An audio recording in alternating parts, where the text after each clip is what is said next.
sans rentrer dans les détails de ce qu'ils contiennent, pour l'instant, nous avons une manifeste qui est une description de provisioning, de configuration, qui alimente la plateforme et qui permet de faire du travail. Donc le manifeste est lu par le parseur. Il a le rôle de validation. La production de le manifeste, aujourd'hui, c'est encore une opération qui s'effectue avec un outil bien qualifié et qui sera un sujet qui pourrait être traité par une entité commerciale, un autre projet, un outil qui produit une manifeste à soumettre sur Compatible One. Ce manifeste contient la description des ressources. Le parseur va le prendre. C'est un document XML. Il va valider que c'est l'XML bien formé. Il va valider le document pour savoir si ça correspond à son XSD. Et puis, pour l'ensemble d'éléments dont il compose, le parseur va consulter le publisher pour savoir s'il y a quelqu'un dans la communauté qui veut bien s'occuper de cette catégorie de choses.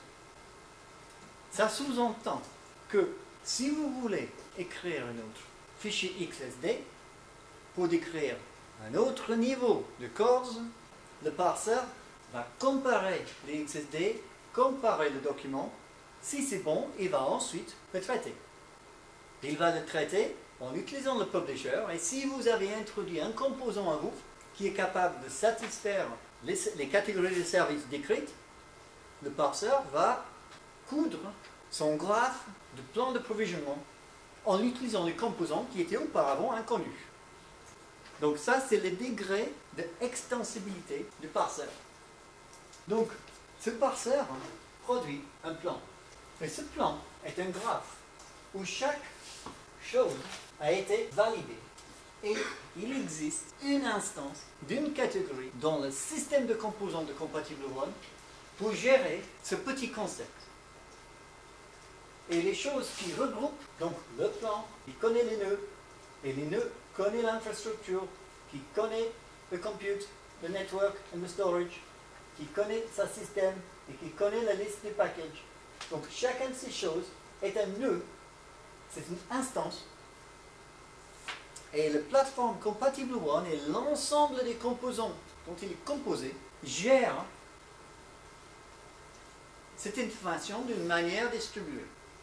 Tout à l'heure, j'ai dit que les modules, c'est un regroupement artificiel et que c'est les catégories eux-mêmes qui sont les plus importantes. Ce sont les véritables catégories de gestion de choses ou de services. Il y en a certains qui sont purement descriptifs. Il y en a d'autres qui cachent derrière eux un forêt de ressources, de provisioning, mais c'est un modèle tout construit sur OCCI pour permettre le maximum de flexibilité et pour qu'il soit le plus faiblement couplé possible.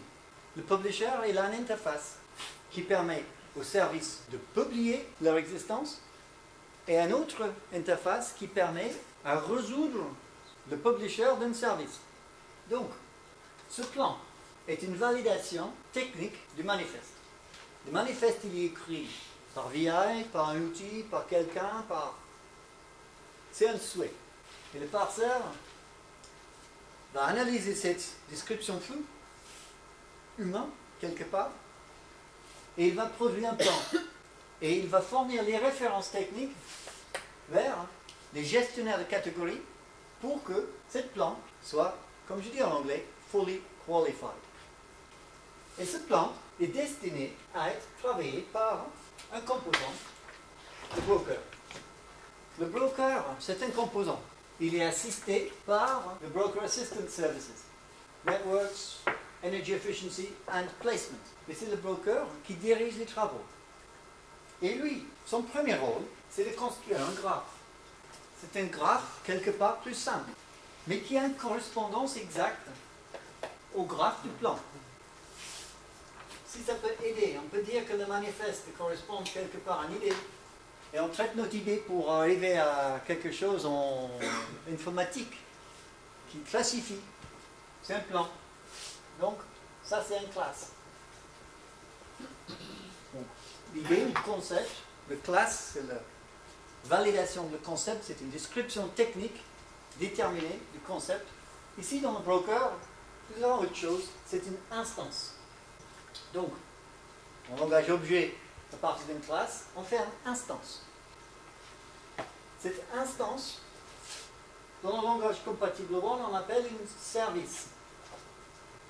Et cette service, il est composé d'un ensemble de contrats. Donc, chaque nœud ici, c'est un contrat. Et ces contrats sont créés, négociés si vous voulez, par le composant proxy, qui se trouve ici. Lui, il joue le rôle, pour le broker, de négociation de contrat, c'est fournir les moyens réels, techniques, pour satisfaire les besoins du provisioning, comme décrit dans le manifeste, comme clairement décrit dans le plan, et ici, finalement, prêt à engager chez le fournisseur, le provider. Et c'est toujours, à ce moment-là, à la fin du broker, prêt à emploi. Bien, ça nécessite que derrière le proxy, il y a des proxys spécialisés. Donc, le OpenStack proxy, le OpenNebula proxy, etc. Donc, le proxy encapsule des proxys spécifiques. Donc, on parle ici d'un contrat de service générique. C'est le pivot. Et c'est lui qui fait l'interface vers un provider particulier. Ici, on aura une plateforme OpenStack. Ici, nous aurons une plateforme OpenNebula. Et ici, nous aurons une plateforme, etc. La communication qu'il y a ici, elle est plateforme spécifique. Donc, ce proxy protège le système des spécificités d'un provider quelconque.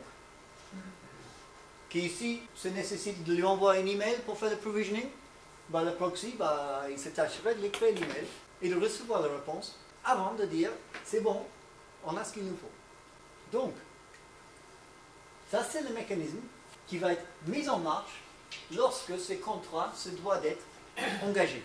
Cependant, lors de la négociation de ces contrats, avec l'aide du placement, il y aura un nœud dans le graphe qui correspond à la description réelle de provisioning chez ces bonhommes et les informations qui permettent son exploitation. Et c'est quoi ça? Ça, c'est son compte de souscription. Parce que pour chacun de ces providers, on peut y avoir un compte différent. Et il se peut, en fonction de l'usage de plateforme, que ce compte soit le même. Ça se peut que ce soit le compte du broker lui-même, celui qui gère la plateforme, comme il se peut que ce soit le compte de l'utilisateur qui, lui, ne peut faire de OpenStack parce qu'il n'a que le droit de faire de OpenStack. Ça, Compatible One ne cherche pas à dicter les façons dont on puisse s'en servir de cette mécanique. On cherche à offrir les moyens de résoudre les problèmes. Et si vous en avez besoin de résoudre encore plus de problèmes, on est ouvert à étendre le modèle. Le modèle, il est là pour nous tous. Il se peut que dans le manifeste, nous avons décrit que la configuration en question, c'est pour une utilisation sur OpenStack, ou sur OpenNebula, ou sur etc. Il se peut que le manifeste soit ciblé en disant « je veux ça ». Donc, quel cas, le parseur, ayant traité le manifeste pour faire un plan, et il a une très bonne idée de comment, qu'est-ce qu'il faudra pour éventuellement faire le vrai travail. Donc, le parseur ici travaille avec Image Production Tools. Donc, le parseur, il envoie la description de l'image en question avec la nature de cible. Il faut dire, éventuellement, il y a quelqu'un qui va vouloir instancer tel plan, qui va nécessiter le déploiement de telle image. Ce serait sympa, quand même, de le préparer maintenant, plutôt que de lui faire subir l'attente plus tard. Et cette Image Production Tool va utiliser le système de stockage EasyVM qui, lui, a la responsabilité de la gestion des blobs des images. Il se peut que le parseur n'est pas capable de résoudre cette affaire parce que la nature a été ambiguë. Le type de provider n'a pas été explicité, ou il était clairement explicité, n'importe quoi. En English, any. S'il a explicité any, le broker va utiliser COS du plateforme, l'opérateur. L'opérateur, il a négocié des quotas chez ses providers, donc il connaît ses préférences, donc MI c'est mon préféré. Donc le broker aussi pourrait plus tardivement demander la production d'une image, et lorsque le proxy est en train d'engager ses contrats pour déploiement, il peut lui dire bah, ce serait sympa de pouvoir me fournir avec l'image qui correspond à leurs besoins. Donc là on voit la façon dont les images sont presque à gérer au sein de Compatible One. Actuellement, ceci a été déclaré officiellement un trou béant, dans le sens que c'est une zone où Compatible One n'a pas de vocation à former les outils. Il y a aussi un autre domaine qui, lui, est conditionnel, ce que j'appelle les Image Delivery Services. Normalement, si EasyVM produit une image pour une plateforme type, ce serait souhaitable que EasyVM utilise un stockage compatible et un format compatible avec le provider type. Lorsqu'on est sur un système OpenStack, l'image repository s'appelle Glance. Lorsqu'on décrit une requête en mode Nova pour déploiement d'une image, c'est un URL d'une image stockée chez Glance. Donc, le delivery, il n'est pas néant. Mais ce serait souhaitable que l'image soit stockée le plus près du plateforme qui a été choisie. Ça, c'est le rôle de l'intelligence de EasyVM, pour faciliter les déploiements. Que les déploiements de ces mastodons soient faits avant qu'elles soient nécessaires. Cependant, il se peut que ce ne sera pas possible sur certains cas de figure, dans quel cas il faudra un mécanisme de transport performant pour le delivery just in time d'une image. C'est prévu dans EasyVM de pouvoir faire une conversion du format RAW pour que lorsqu'on demande un type d'image, EasyVM, il a déjà une copie. Il en fait un autre, d'un autre format pour une autre plateforme. Ce travail a été spécifié, a été déterminé, et qu'il reste à faire au sein de Compatible One dans 2012. Et ceci sera fait par Innovance. Les Image Production Tools sont importants. Elles nécessitent d'utiliser la plateforme elle-même pour faire un déploiement pour la création d'une image. Ce que ce diagramme ne montre pas pour l'instant, c'est comment on gère la personnalisation de cette image. Pour le moment, on n'a pas de détail de ce qui est disponible ici. Actuellement, je l'ai mentionné ici. Dans Compatible One, on dit qu'une image est décrite par sa système de base et par l'ensemble de paquets qui sont nécessaires à installer pour que cette image effectue le travail qui est nécessaire. Le mot package, il est horrible.